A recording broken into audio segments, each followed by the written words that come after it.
January 3rd, 2024.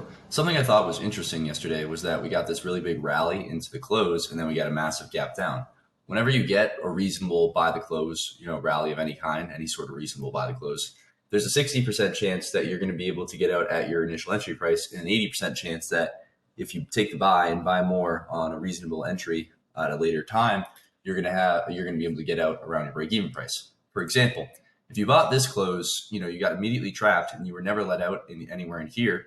And if you bought more above a reasonable bull bar like here, you can see we got to the midpoint. So there's an 80% chance of us getting to the midpoint between here and here. One of the reasons this is a good buy going for this price. And I thought it was interesting that we got all this buying into the close and then a massive gap down. So these traders are trapped. So one of my goals today was to look for a reasonable buy signal bar and then go for the midpoint of that. And if you look at bar 35, what's interesting is if you bought above 35, you know that this is a reasonable target. So you set the midpoint, and the midpoint is pretty much exactly a new high of the day. And that's not an accident. That's algorithms, doing that, setting essentially multiple targets at this high of the day. Additionally, we hadn't broken out of the 18 bar range yet, and there's a 90% chance on any given day that you're going to break out of the 18 bar range. So it was important. This was a really important magnet, I thought. We tried to get there here, but we ended up failing. There was too much risk. And once we pulled back down here, traders have tried and it didn't seem all that likely that we were going to rally straight up, but we ended up getting there later in the day. But I just thought that was interesting and good potential profit target for buying above 35. Bar 1, a bear bar closing near its low, but not a very strong sell. It's notable that we haven't touched yesterday's low. We didn't touch yesterday's low on bar 1.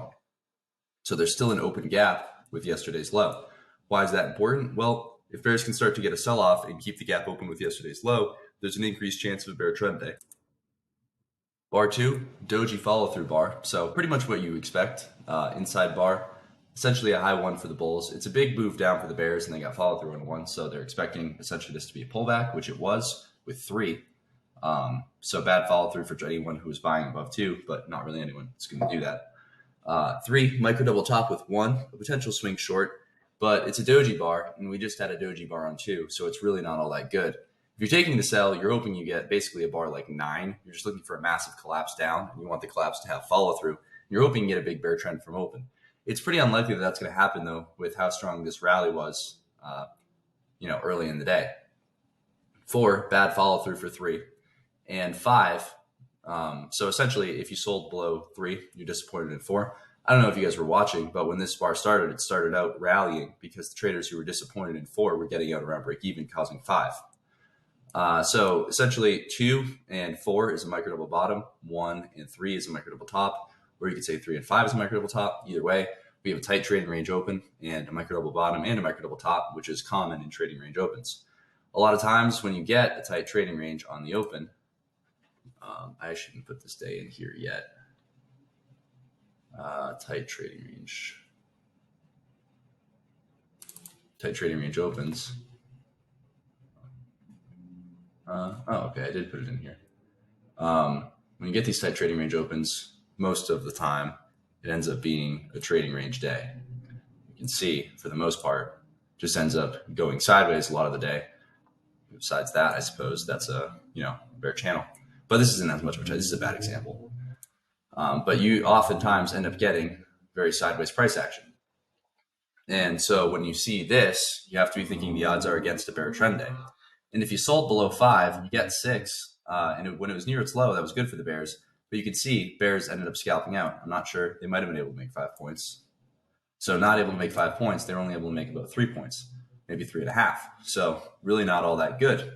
And the traders who sold below 5 end up being disappointed in 6. They know that since this is a tight trading range, we're probably in a trading range open, and we're probably going to close the gap with yesterday's low. So they start buying back shorts at the market since 6 was disappointing, and that's what causes 7. That's why we get a big bull bar on 7.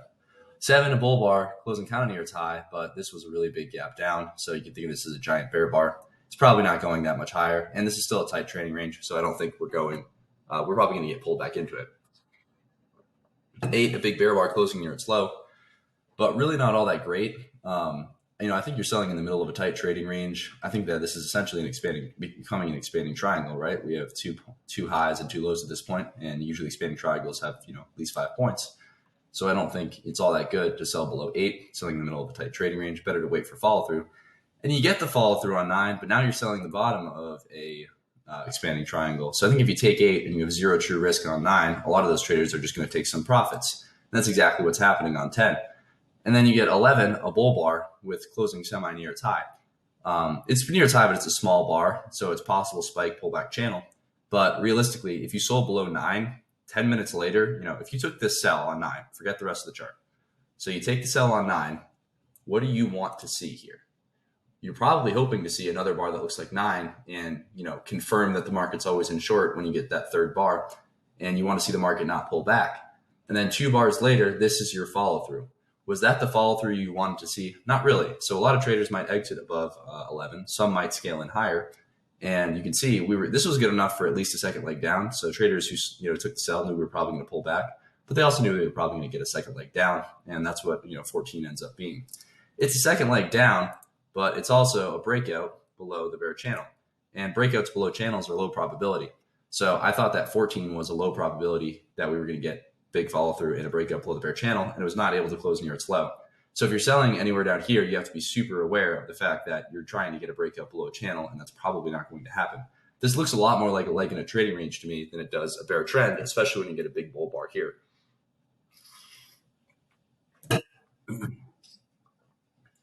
Disappointment on 15, which is to be expected, and 16, second leg down from 14, letting all those traders out. You get a reversal up on 17, but a failed breakout above the tight trading range. You can see we are in a tight trading range here, and this was a tight trading range and the top of the channel, so it's reasonable to think we're going to test up here, which we do on bar 18.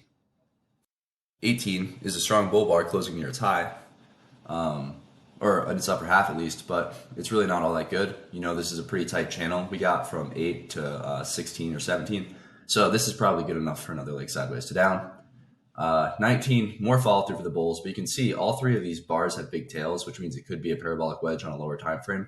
If you were going to buy, there was obviously always a chance that we just rally straight up. But if we're going to do that, these bars are going to look better. 18 might close on its high. 19 is definitely going to close on its high.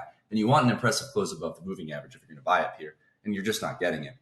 20, a high one for the bulls, an inside bar, but you're buying right on the moving average when the follow through for the bulls has not been all that good today. You're trying to get a breakout essentially above the wedge and somewhere up here, which, no surprise, right at the high of the day, pretty common target.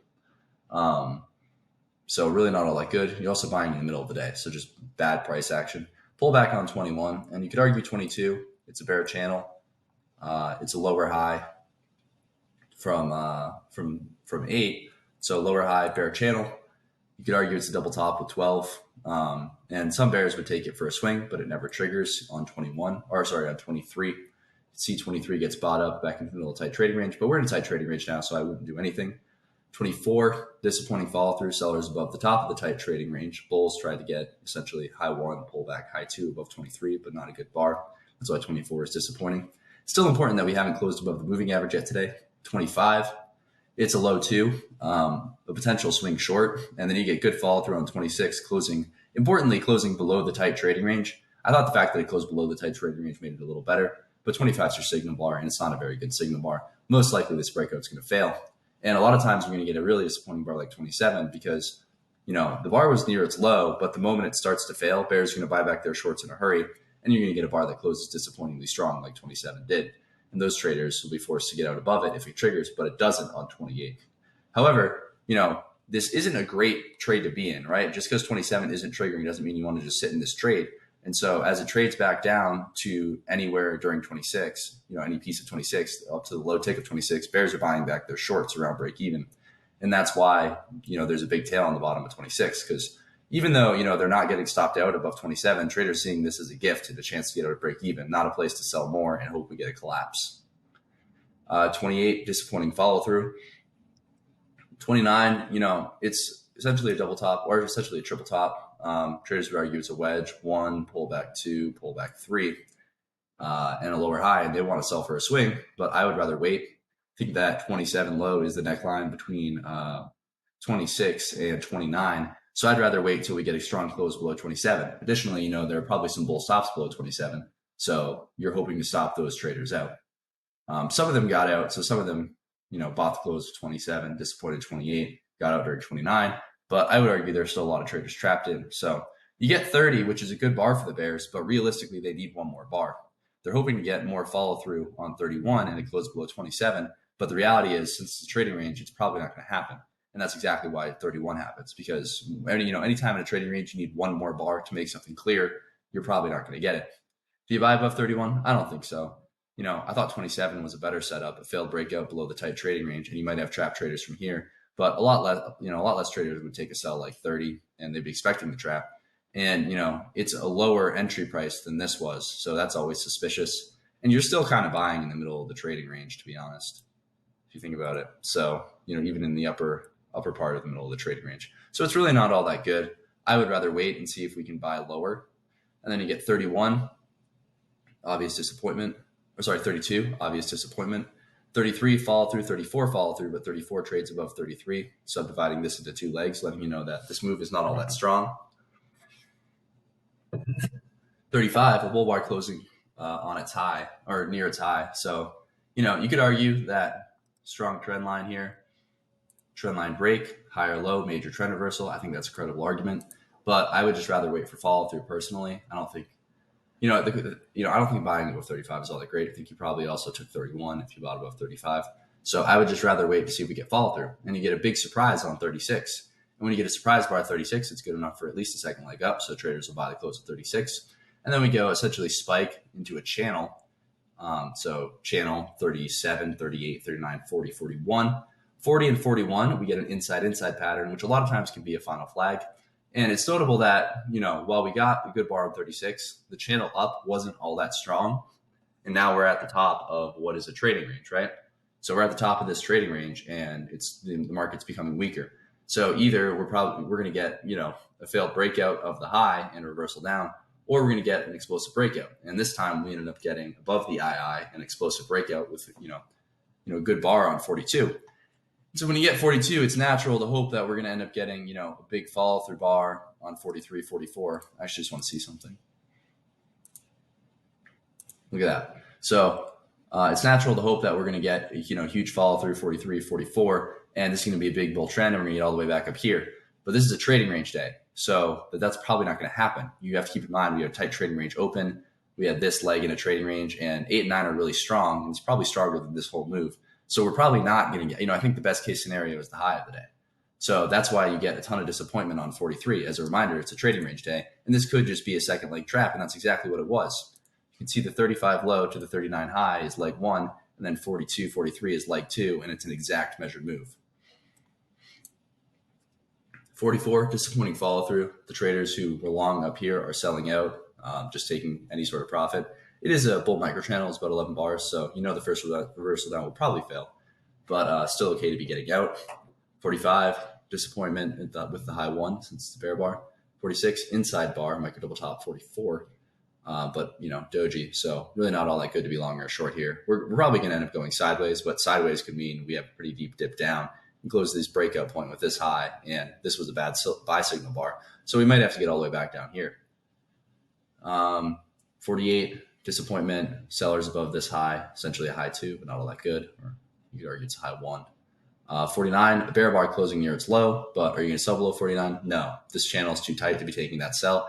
I think if 50 is a strong bear bar closing near its low, you can sell that, but it's probably not going to get that. 50, obviously disappointment. High 2 for the bulls, but disappointing close. 51, disappointment above 50, which is to be expected. 52, essentially back to the close of 50. Any trader who bought here, disappointed here, getting out around break even. 53 is an attempt to get a breakout below the wedge and some sort of measure move down here, which is roughly what we ended up getting. But I think if you're selling 53, you're selling right on the moving average, and you're probably going to be disappointed in the follow through like traders were on 54. And then we get a surprise 55 at 2 o'clock. I didn't think there was an announcement today. I only pay attention to the to this thing. This like CME Fed Watch tool. If you just look up CME group, It tells you when the next FOMC meeting is. And I knew it was a while from now. So I was surprised when we got a big move at 2 o'clock. I guess I got to be a bit more aware, but I didn't even think there was a meeting today. But anyways, I gotta be better about paying attention to that stuff. 56, so 55, a surprise, breakout below the wedge. 56 hits the measured move and reverses up from the bottom of the trading range, just a tight trading range right now. 57, a micro double top with 55. Anytime that, you get big bars like this around 2 o'clock, you need to just think of it as a brand new open of the day. So kind of forget what's going on. Well, use it as context to the left, but for the most part, you need to trade it like it's a brand new open. 58, a double bottom with 55 and 59, an inside bar, a reasonable swing buy. Inside bars are triangles on lower time frames, so it's a breakout mode pattern, and it closes just above the moving average, so okay to buy above 59. And then you get a huge bar on 60, and a lot of the traders are able to make a little over 10 points on 60 who bought above 59 with zero true risk, so they just take their profits at the new high. And you get disappointing follow through 61. Bulls are hoping this is a spike, and we're going to get a pullback and a channel. Bears see the failed breakout on 60, 61, and are hoping, if we try again, it's going to fail again, and that's what happened. High 1, 62, bull bar 63, but ended up having a disappointing tail on the top, and bulls are hoping for a channel, and now it looks like they're probably not going to get it. You could argue it's, 1, pullback, 2, pullback, 3, and 3 pushes up, and we have 2 failed breakouts. You can see 63 disappointing close. So what do you do on 64? Well, 64, it's a double top, 2 failed breakouts of the day's high, and a failed breakout of the 18 bar and 36 bar range. 90% chance we're going to break out of the 18 bar range, 82.5% chance we're going to break out of the 36 bar range. So we get 2 failed breakouts of that high, and it's a reasonable swing sell below 64. The problem is you're selling at the bottom of a tight trading range, and this was a pretty strong move. It did already get a second leg, but it might get a bigger second leg. And so if you're taking the sell below 64, you have to realize it's probably, the probability is maybe 50%.